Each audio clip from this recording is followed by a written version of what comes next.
It was meant to be a triumphant appearance, a polished moment of influence for Prince Harry at the 2025 Upfront Summit, a stage renowned for innovation, leadership, and forward-thinking dialogue. But what unfolded before a packed crowd of global leaders and entrepreneurs was a dramatic and humiliating scene. Harry, mid-speech and visibly flustered, stumbled through his words before abruptly storming off stage. The audience, confused at first, burst into laughter as it became clear the Duke of Sussex had lost his composure. Now, as the world scrambles to make sense of the shocking moment, insiders and analysts are pointing to a familiar force behind the scenes: Meghan Markle, and the mounting evidence that her controlling influence is not only undermining Harry's public persona but also his very sense of identity. For years, Prince Harry has been portrayed as the royal rebel, a man seeking freedom from the constraints of the British monarchy. Yet what once appeared to be a journey toward independence now increasingly resembles a transfer of control from the crown to Meghan Markle. Multiple sources familiar with the inner workings of their public appearances claim Meghan played a direct role in crafting Harry's Upfront Summit speech, insisting on language that alienated the business-minded audience and pressuring Harry to include controversial personal anecdotes. When those sections triggered an awkward silence during the talk, Harry's anxiety seemed to spike, leading to what can only be described as a panicked meltdown. Former aides who worked with the Sussexes during their brief stint as senior royals have noted this pattern before. Meghan, they say, often micromanages Harry's engagements, from his wardrobe choices to the phrasing of his sentences, in an apparent attempt to mold his public image to fit her own narrative. At the Upfront Summit, this tendency appears to have reached a breaking point.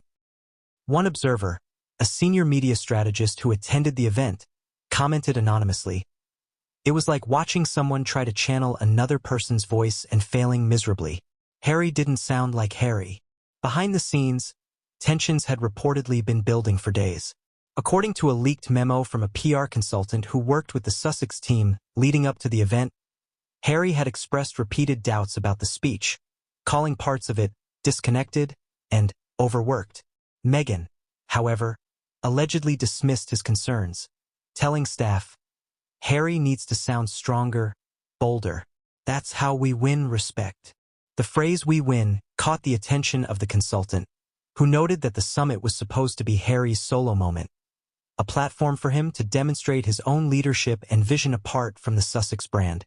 But it's that very concept, Harry as a standalone figure, that seems increasingly implausible. Since stepping back from royal duties in 2020, the Duke has struggled to carve an independent identity. Their joint ventures, from the Spotify deal that fizzled out to the underperforming Netflix content, have been consistently shadowed by Meghan's larger-than-life persona. While she's courted the press, networked with Hollywood elites, and launched lifestyle initiatives, Harry has appeared more like a reluctant co-star than a man pursuing his own purpose. The summit incident is now being dissected as a glaring symptom of this imbalance. Body language experts reviewing footage of the event observed that Harry's discomfort wasn't just stage fright. It was deeper, more psychological. Dr. Evelyn Matthews, a performance psychologist based in Los Angeles, explained, "What we saw was a man caught between obligation and authenticity. His tone, posture, and nervous pauses reflected internal conflict. Possibly the result of rehearsing a message he didn't fully believe in." Adding fuel to the controversy are claims that Meghan was not present at the summit, but was in constant contact with Harry's team via phone and messaging apps in the hours leading up to the talk. One backstage staffer who spoke to the Times on condition of anonymity described her influence as suffocating, saying, "Even though she wasn't physically there, her presence was overwhelming. Harry wasn't making decisions. He was following directives." Critics are now calling into question whether Prince Harry can ever fully step into his own light while tethered to Meghan's ambitions. Royal historian Simon Kellett told The Telegraph, "There's a tragic irony in Harry's situation. He left the monarchy to find freedom but seems to have traded one form of control for another. The result is a man who appears increasingly uncertain, anxious, and, frankly, lost." Meghan's supporters argue that she's simply a strong partner trying to help her husband succeed in a competitive world. But detractors point out the stark contrast in how she handles her own appearances versus Harry's. While Meghan often dazzles on stage with carefully curated messages, Harry's events frequently lack direction, resulting in moments like the one at the summit.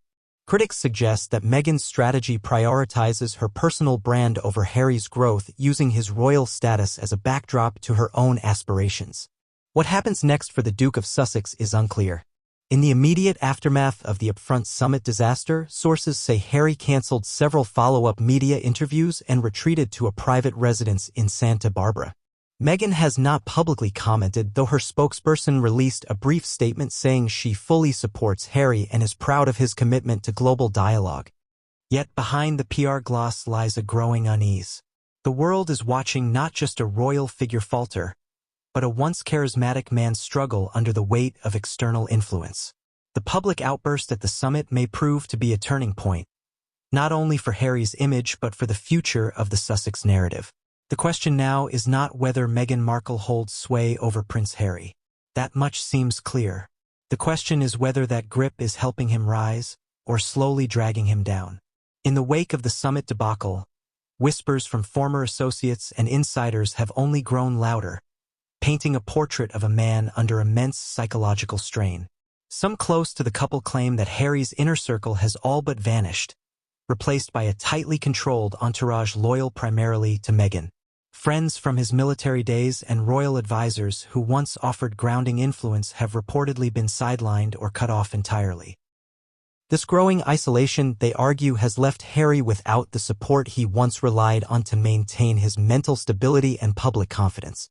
Further intensifying the controversy is the re-emergence of reports detailing Meghan's alleged strategy to rebrand Harry as a global humanitarian icon, an endeavor some insiders now call tone-deaf and misaligned with his strengths.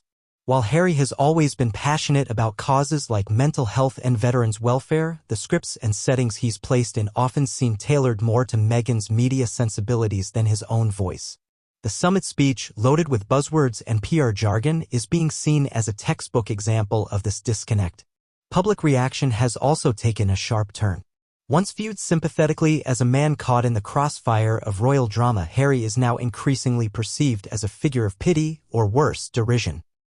Online commentary has skewered the speech exit as embarrassing, unprepared, and a man who has lost his center.